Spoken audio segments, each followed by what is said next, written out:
Ouais, tout à fait. Bah, après, au niveau de la diversification, c'est vrai que c'est pas forcément, une mauvaise chose parce que bon, parce qu'en même temps, je lis les commentaires, c'est pour ça, il y en a qui parlent qui ont des stratégies très diversifiées en suivant les narratives et des choses comme ça.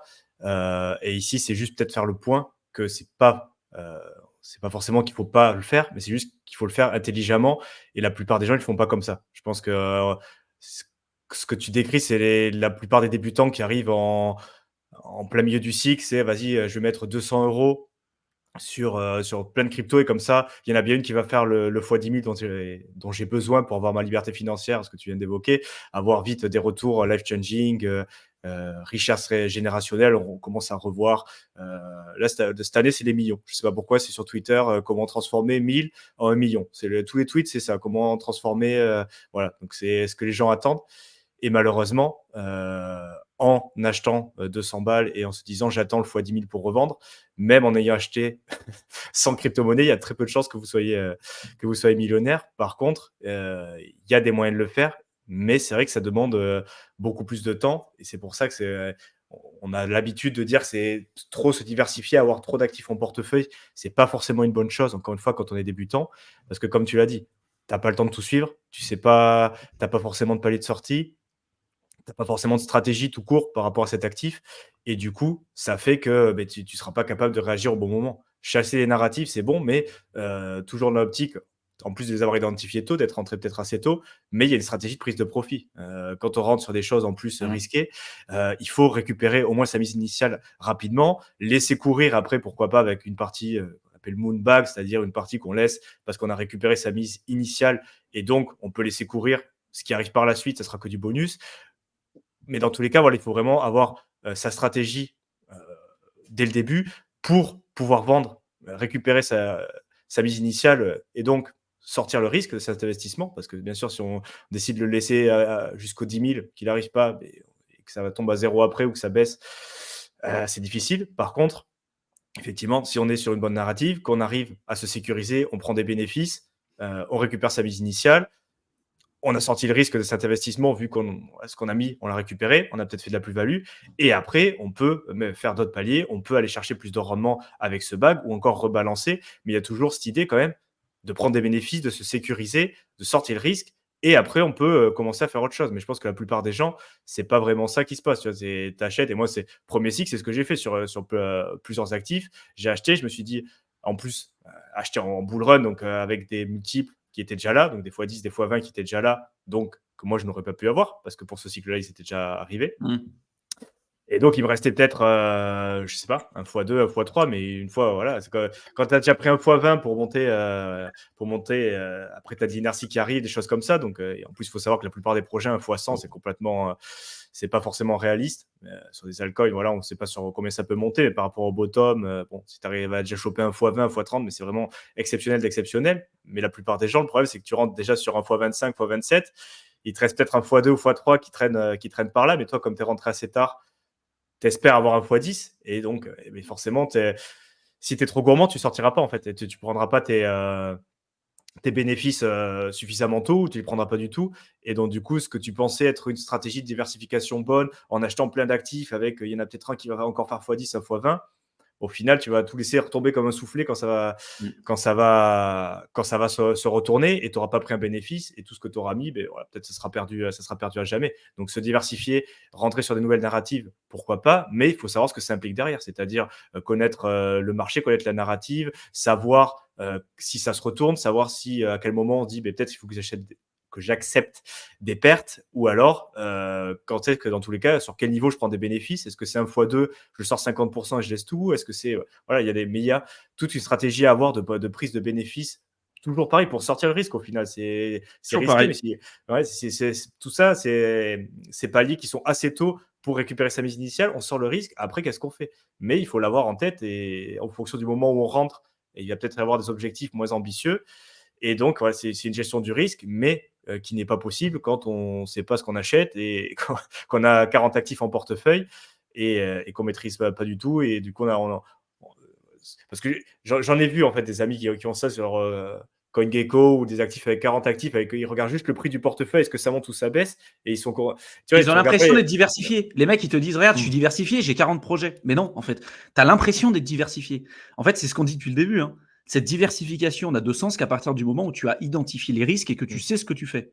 Si derrière, tu te dis, je vais me diversifier, je vais faire du masternode, je vais faire de la DeFi, je vais faire du machin, tu as l'impression que tu es diversifié en termes d'activité, mais si tu maîtrises pas ce que tu fais, tu vas te faire éclater. Et en crypto, c'est pareil. Et ce que je dis par là, je dis pas que le fait d'avoir plusieurs projets en portefeuille, c'est une mauvaise chose. Attention. Et oui, il existe une véritable diversification qu'on peut faire. Par contre, c'est où est-ce qu'on met le curseur. Le fait d'avoir des cryptos dans un schéma narratif de l'IA et une autre sur la DeFi, c'est pas ça qui va faire que vous serez diversifié, que vous serez protégé en cas de baisse, en cas de retournement violent du marché. C'est ça que je veux dire. Et beaucoup de gens, je pense qu'ils n'ont pas compris ce concept de diversification parce que pour eux, se diversifier, c'est juste de dire bah c'est bon, je mets plusieurs projets en portefeuille, je pourrais jamais tout perdre d'un coup. Ça, c'est une grosse connerie. Hein. Ça dépend si tu as du Bitcoin ou de l'Ether. Mais si tu as des cryptos, tu as du top 500 de CoinMarketCap, tu n'as pas d'une grosse crypto du top, tu dis je suis diversifié. Hein.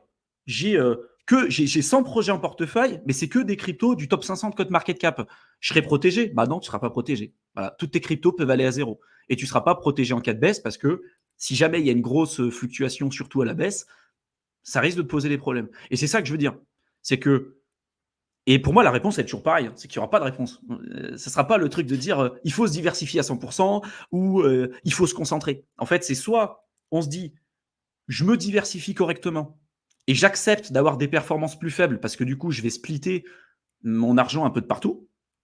Et c'est une stratégie qui est louable aussi, hein, je la comprends, à condition de comprendre ce qu'on fait.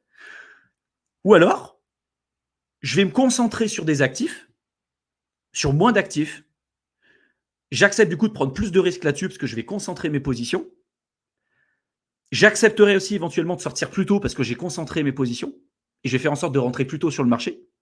Mais si jamais les choses ne se passent pas correctement, vu que je vais vraiment suivre ce qui se passe, je pourrais contrôler mon risque à ce moment-là. Et en fait, tu vois, c'est toujours le curseur du risque, où est-ce que tu le places.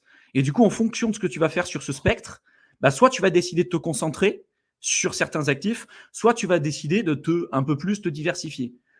Mais attention, c'est pas parce que vous vous dites aujourd'hui j'ai de la thune sur de la DeFi, j'ai de la thune sur des pools, je fais du staking, j'ai de la thune sur de l'IA, j'ai de la thune sur, j'en sais rien, sur tout un tas d'autres actifs, d'autres layer one, que vous êtes forcément diversifié dans le cas d'un retournement de marché. Si on part en bear market, de toute façon, tu as toutes les cryptos qui vont se faire éclater. Sauf, j'en ai vu un qui a posé la question, les stablecoins.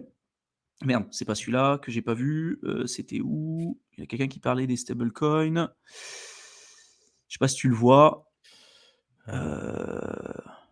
Voilà, David qui disait garder du stablecoin, est-ce que c'est une manière de se diversifier? Ça peut être une manière de se diversifier si la diversification qu'on recherche, c'est se protéger de la volatilité et éventuellement avoir une poche de cash qui ne sera pas liée à cette volatilité et pouvoir rentrer sur le marché si jamais il y a des choses intéressantes qui se passent. Mais vous voyez, en fait, la diversification, elle répond à différents besoins. Et je pense que souvent, ce concept-là, il est mal connu, il est mal maîtrisé. Et on a l'impression que plus on va se diversifier, mieux ce sera.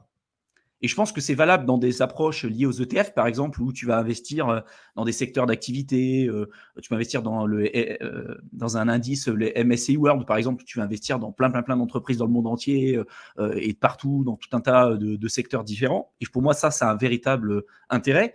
Par contre, en crypto, de te dire, j'investis sur de l'IA, j'investis sur de la DeFi, j'investis sur de l'Ether, j'investis sur les Layer 1, j'investis sur les machins. La réalité, c'est que si tu veux te protéger de la volatilité, c'est pas ça qui te protégera de la volatilité. Et puis surtout, si tu investis en crypto, la corrélation par rapport à Bitcoin, elle est encore encore hyper élevée. très présente. Alors bien qu'elle Ouais. baisse au fur et à mesure du temps, mais il faut bien comprendre, comme tu le dis, quand tu t'exposes à un indice type ETF, S&P 500, où tu veux avoir la performance du marché, tu t'exposes à plein de domaines d'activité, plein de secteurs d'entreprise. Quand tu investis dans la crypto, encore aujourd'hui, tu t'exposes à Bitcoin. Tu t'exposes au cours de Bitcoin et ce qui peut lui arriver. Parce que, comme on l'a dit, investir sur les altcoins, le but, c'est d'aller chercher et surperformer les performances du Bitcoin avec la volatilité encore plus importante, mais en sachant que tout est corrélé au Bitcoin. C'est pour ça que les modèles prédictifs, la plupart, on regarde Bitcoin, parce que si ça va bien sur le Bitcoin, en général, il y a un petit temps de décalage, mais ça va se passer bien pour les altcoins. Et quand ça va mal pour Bitcoin, l'inverse est vrai aussi, avec ce côté sous stéroïde des altcoins où quand Bitcoin va bien, un petit peu plus de temps après, les altcoins vont très bien. Et quand Bitcoin va mal, un petit peu de temps après, les altcoins ils vont très mal aussi. Donc, quand on investit dans la crypto, même si on se diversifie, c'est encore Bitcoin qui mène la danse. Et donc, c'est pour ça qu'il faut s'intéresser quand même, regarder un peu ce qui se passe, même si on considère, parce que j'ai eu des retours comme ça aussi, oh, Bitcoin, c'est plus pour mon père, c'est trop cher, moi je préfère acheter des cryptos à moins d'1 euro, il y a plus de potentiel. Ouais, mais il faut quand même regarder ce qui se passe sur Bitcoin, parce que c'est encore lui qui dicte ce qui se passe sur le marché des crypto-monnaies. Et lui-même, Bitcoin est influencé par tout ce qui se passe au niveau macroéconomique. Avec la Qui est Fed, les revu par taux et tout ça. exactement, les balances de banque centrale, M2 Money Supply.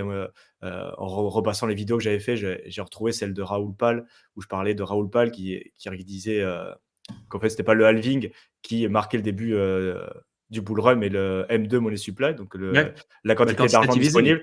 Et Ouais. si vous ne l'avez pas vu, regardez la courbe du M2 Money Supply, donc l'argent disponible dans le monde, et on se rend compte que ça colle exactement avec le cycle du Bitcoin. Mmh. C'est-à-dire que plus il y a d'argent qui est mis et disponible, c'est la TH. Et dès que ça commence à baisser, on entre en bear market. Bah Donc, il y ouais. a aussi des facteurs macroéconomiques qui jouent énormément. Donc, voilà, il faut comprendre aussi l'environnement et comprendre que de toute manière, la crypto, quoi qu'on achète, on va être corrélé au Bitcoin qui lui-même est pas, il n'est pas protégé ou il n'est pas complètement décorrélé ou hors sol de tout ce qui se passe au niveau macroéconomique. Il y a encore des liens. Donc, voilà, il faut comprendre aussi ces aspects-là pour pas se dire la crypto, voilà, c'est une classe d'actifs à part, c'est pas corrélé au marché traditionnel, ça va aller to the moon, ça va jamais redescendre. Bon, c'est pas, on sait très bien que c'est pas vrai et il faut regarder un peu, dézoomer et regarder un peu ce qui se passe autour quand même, quoi.